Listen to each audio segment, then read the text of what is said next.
होत भोर चली जइबू का हो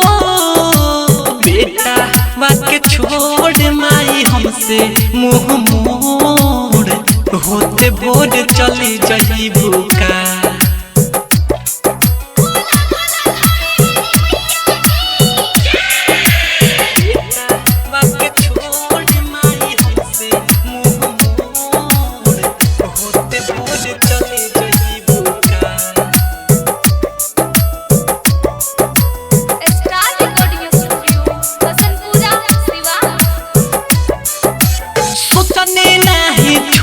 रिश्ता नहीं टूटी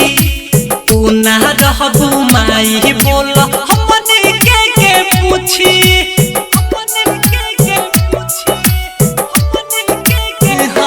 सोचने नहीं छूटी रिश्ता नहीं टूटी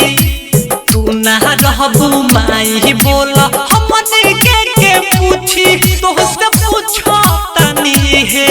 एगो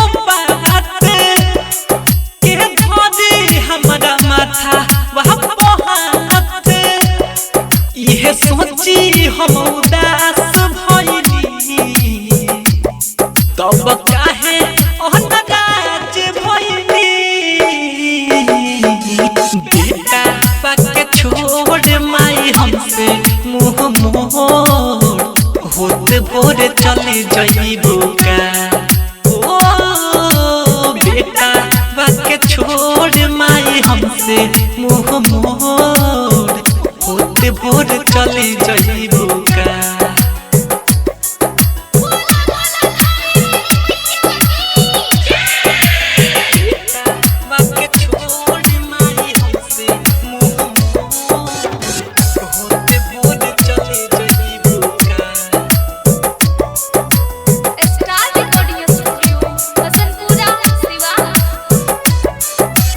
मानो बात हमार जन छोड़ो संसार आशिक अभिषेक शिव प्रदीप कोहे गीतकार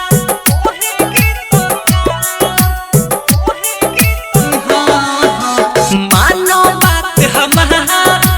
जन छोड़ो संसार आशिक अभिषेक शिव प्रदीप कोहे गीतकार निकल लागे नहीं तोनी माया हाजे हमरा यार के राखो तोनी लाजे रउआ कहवनो का कमी पइली तब काहे अनाज भइली बेटा वाके छोड़ माई हमसे मुँह मोड़ होत भोर चली जइबू